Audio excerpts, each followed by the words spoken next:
Welcome to video 6 of the Hawksite Operators course and part 3 of the security risk assessment process. And in this video we're going to discuss developing a critical asset list and the association of threat, consequence and vulnerability to those critical assets. So to begin with, we need to open up the project to the risk portal and then select criticality assessment. You'll then come to the critical asset page. Now, a critical asset assessment is simply a list of the most important assets that support your project in order of priority. And critical assets are considered in terms of people, physical assets, information, and information communication technology, or ICT. And the small I icon at the top here will give you an aid memoir if you need it. So why carry out a critical asset assessment? Well, to ensure that you're focusing on protecting the most important assets to your project as a matter of priority. To add a new critical asset, you just follow 3 simple steps. Type in the critical asset.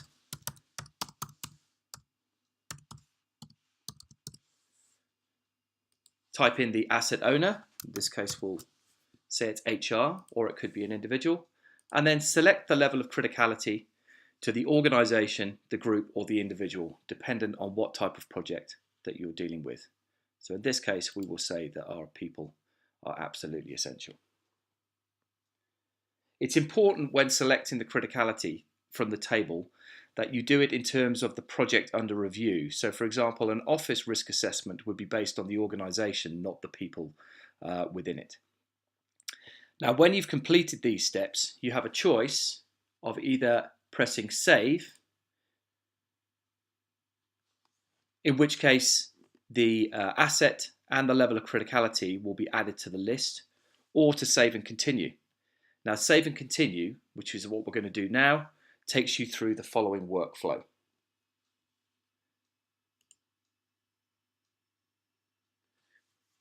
Having saved the asset in its level, you're then invited to select one or more threats that may affect that asset. So to keep it simple, I'm going to select just a couple.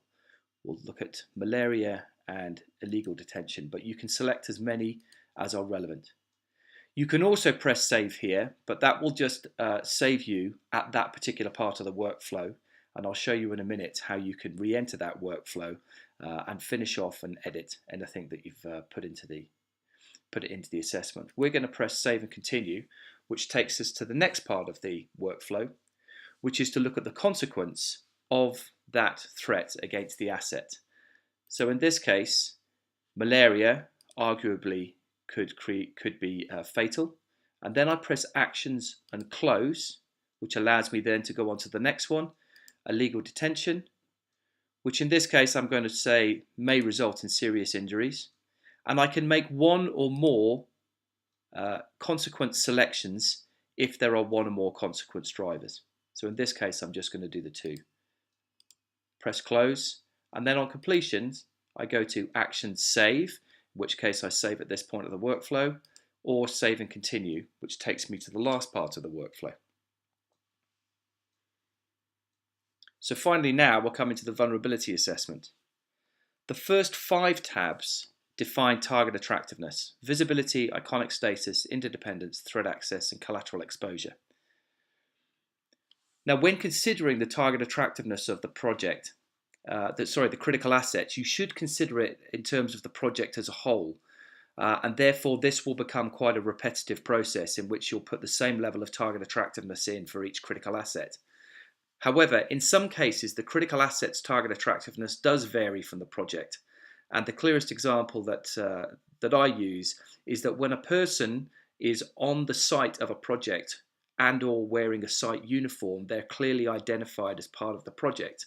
But if they're not wearing a uniform and they're away from the site, then they're not considered as part of the project, and therefore their target attractiveness may be lower in relation to that, and therefore you can adjust that independently. So there is the ability to alter the target attractiveness at the asset level.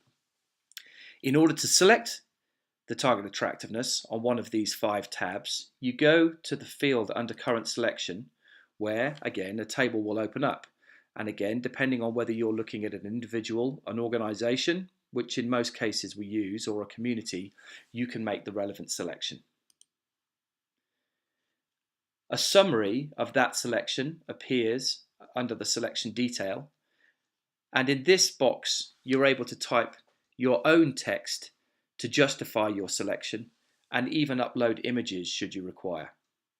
You fill in all the boxes, making the relevant selection, which I'll just do very quickly here to demonstrate. And the system then takes the highest value in order to calculate the target attractiveness.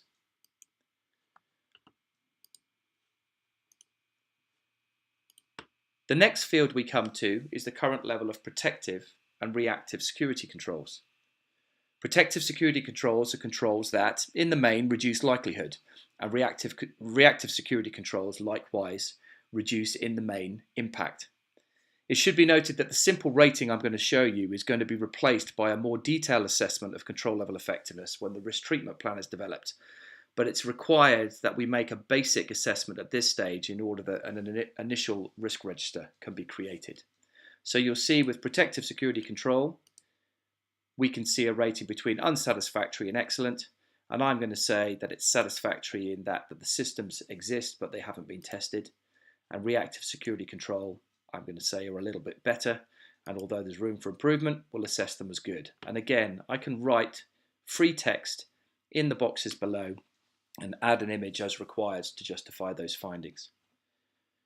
Once I've finished the assessment, I can then press save.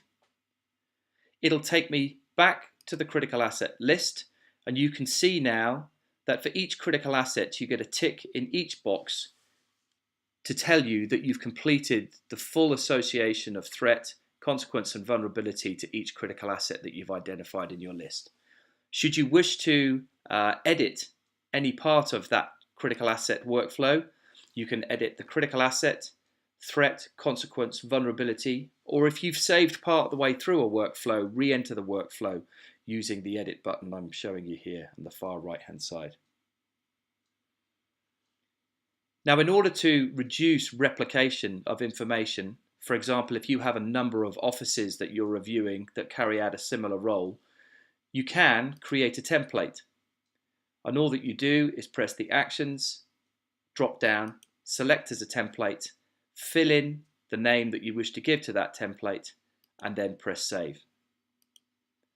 If you wish to import a template into a new project, then again, Actions, Import Criticality Template. You can select the one that is relevant, press the Actions drop down and press Apply. If you wish to edit that template or delete that template, you can see that functionality in the same drop down.